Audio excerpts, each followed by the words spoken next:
Hey-ho, Cinemonkeys viewers! We hope you had a great Christmas and celebrated with Ralphie Parker, Wallace and Davis, John McClane, and various rubber incarnations of Tom Hanks. But now, old Daddy Earth is fixing to make one more trip round the sun, and that means it's time to look back at the highs and lows of 2018. For this segment, we're going to focus on the lows, because these are the 10 worst films of 2018.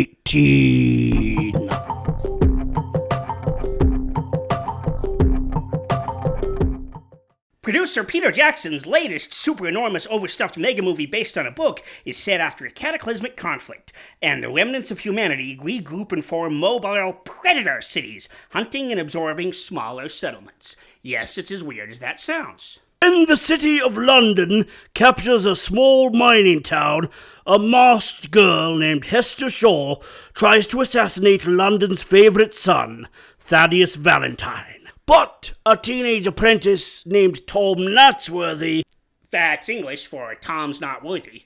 We speak English. Well, yeah, you do.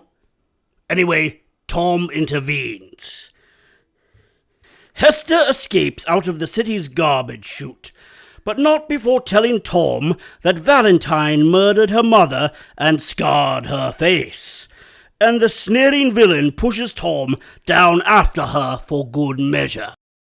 Mortal Engines plays like one big, seemingly endless run-on sentence, and the person talking isn't even sure what they're trying to tell you, but they certainly had a buttload of caffeine. Director Christian Rivers, not to be confused with someone you've ever heard of, gives us a movie that is both choppy and bloated. The script, by Jackson and his wives Fran Walsh and Philippa Boyens, seems to consist mostly of clumsy entrances of a new face every so often in order to deliver unfocused exposition. This bewildering mashup between Howl's Moving Castle and The Road Warrior provides arguably the most unintentionally hilarious moment of the year, when Hugo Weaving's villainous Valentine fights Hester atop a catwalk and proudly tells her that he sees himself in her. "Your mother never told you, did she?" he asks. And then, actually, honest to goodness, no kidding, cross my heart, hope to die, wish I did before I had to sit through this movie, does an "I am your father" reveal. Mortal Engines is already gasping its last feeble breaths at the box office after only a few weeks.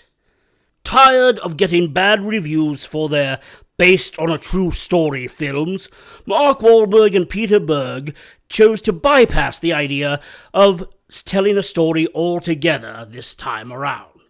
Wahlberg plays Jimmy Silva, the tough-as-nails and twice-as-smart golden boy of a government agency called Overwatch, whose operatives are engaged in a higher form of patriotism, according to its leader, Bishop, John Malkovich, who comes across as if he's waiting for his laxatives to kick in and apparently agreed to do the film only if he got to wear Sean Connery's hairpiece from Red October.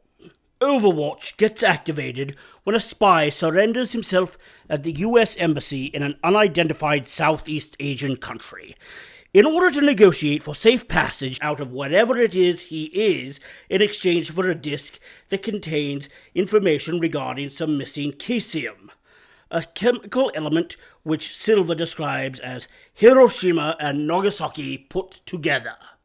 Silva agrees to take the Asian agent, say that 3 times fast, to an airplane in an airstrip 22 miles away.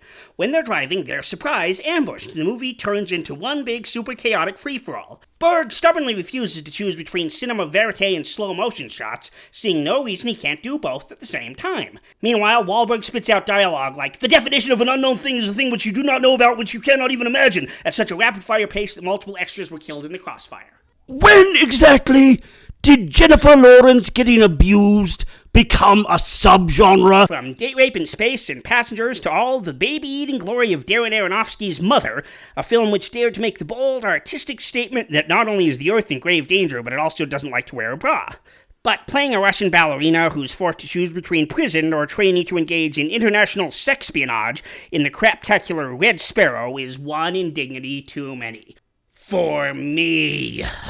For a full review of Red Sparrow, check out the episode devoted to it on our YouTube channel, Pink Wombat Cinema. Where Kevin Costner's Robin Hood was the Indiana Jones version, and Russell Crowe's was the story by way of Gladiator, the latest incarnation is going for Batman Begins, but with a bow. And if you want that, you're better off with the first 2 seasons of the CW's Arrow. There really isn't a single aspect of this wretched film that works, and the movie reaches its low point, which is quite a feat, when the sheriff angrily screams at Robin, "I'm going to boil you in your own piss and make sure Marion is raped by so many Arabs." And we promise that's a line for this movie, not something Trump said in his meeting with Schumer and Pelosi.